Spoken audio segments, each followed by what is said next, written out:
السلام عليكم ورحمة الله وبركاته. أهلا بيكم أرب جوت تالنت، معاكم محمود السيد. طبعا كلنا اتفرجنا على أول حلقة من برنامج أرب جوت تالنت الموسم الخامس، واتفرجنا على المواهب المصرية الرهيبة. من ضمن المواهب الرهيبة اللي هنتكلم عنها النهاردة اللي راحت أرب جوت تالنت وبتمثل مصر، عندنا سندريلا خليفة سندريلا، وعندنا طرزان. بالنسبة لسندريلا فهي الوحيدة محتاجة لها حلقة، لأن الموهبة بتاعتها غير عمرها ما تتلخص في فيديو ولا فيديوهين، لان دي موهبه نادره. اسمي اماني صابر من مصر. انا جايه اغني وانا خليفه سعاد حسني. لا الموضوع شكله كبير يا جماعه، شكلها بجد هتبقى حاجه جامده وهنفتخر بيها. Are you سعاد حسني? Are you know سعاد حسني or not? You are no or he or you are no. يو ار ايه وبتاع، الله يخرب بيتك هتفضحنا قدام الاجانب. سكت. انا لاحظت ان بعض الناس لما كانوا بيشوفوني ان انا ارقص مثلا في شعبيه على المسرح كانوا بيقولوا عني انت شبه سعاد حسني قوي وصوتك مقارب لصوتها. يلا بقى ادخل على لجنه الحكام كده وابهريهم كده عشان يعرفوا ان مصر ام الدنيا وهتبقى قد الدنيا.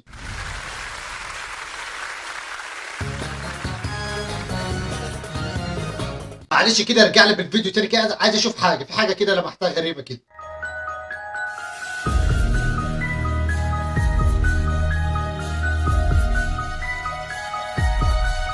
ما هذا؟ ما هذا؟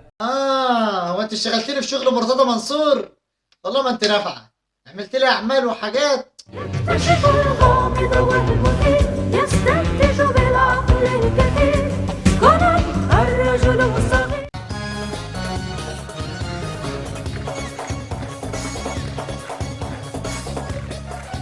لا لا لا لا لا لا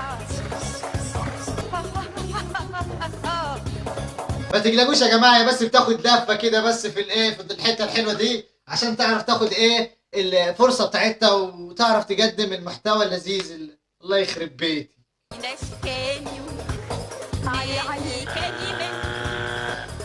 يعني ايه وزفتي الله يخرب بيتك. كفايه بقى، قرفنا زهقنا طهقنا. لا بقى ضحكنا هزرنا انبسطنا بقى، خلاص نخش في الجد بقى. دخلت في الاول خالص وقلت انا شبه سندريلا ومعرفش ايه، قلنا ماشي.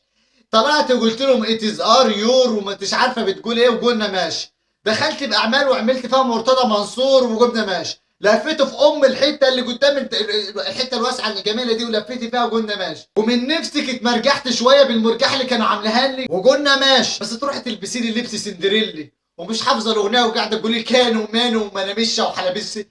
حرام على دينك.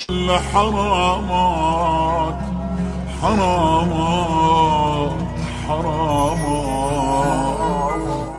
معانا الموهبة التانية المصرية الجميلة، ممكن هي دي اللي تنجح. تمام، دي فشلت مش مشكلة، أكيد الموهبة التانية هتكون ناجحة وجميلة. الموهبة التانية تتكلم عن شخص ما بيأس في الحياة، راح السنة اللي عدت في 2015 ورفضوه ومشوه، قالوا لي يلا يا حبيبي بلاش شغل مع الحاجات ده. تمام، وجي برضه السنة دي وبرضك ما عندوش يأس وقال إن شاء الله هتقدم وهنجح وهرفع رجل مصر لفوق.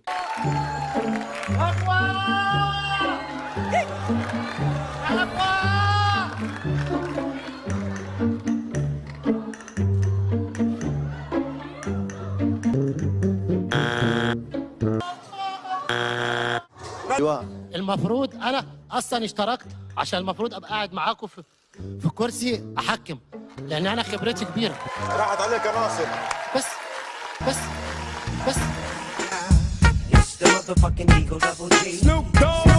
ها هي انتوا مفكرين ايه؟ احنا مصريين صحيح ما نعرفش نقدم، بس احنا هدفنا اعلى من اللي احنا نطلع المركز الاول وكده. لا ده احنا اللي نحكم واحنا اللي نعمل احنا عايزينه. احنا مصريين بتفكيرنا بيكون مميز جدا عن كل الحاجات. فضحتونا الله يخرب بيتكم. وقبل ما ننهي الفيديو طبعا يعني انا ماليش نفسي يعني الناس كلها تقدم مواهب وحاجات، انا عندي موهبه طبعا احب اقدم موهبتي في نهايه الحلقه. وما تنساش تعمل لايك للفيديو واشتراك في القناه. سلام.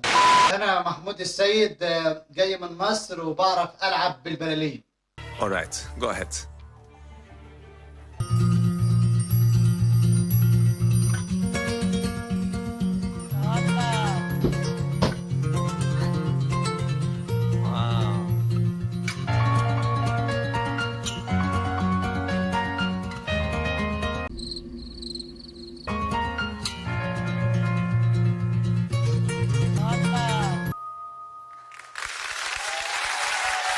أنا طبعا نعم. نعم. لكن نعم. بطل تمشي بالسحر والشعوذه بمناخيرك دي، بطل السحر والشعوذه، بطل نهايتك هتبقى سودة، هتلاقي في يوم من الايام جن ركب فوقك مش هتعرف تطلع منه، بطل تكسب بالسحر والشعوذه. كده هو المفروض كده الفيديو خلص صح؟ في لايك كده وفي اشتراك وفي حاجات وشير، في حاجات ياما عندك تحت كده العب فيها وظبط الحاجات. Yeah, that body's a blessing, girl. I ain't trying to pressure her. She messed with the temperature. Hard wrote the song, but I am the messenger.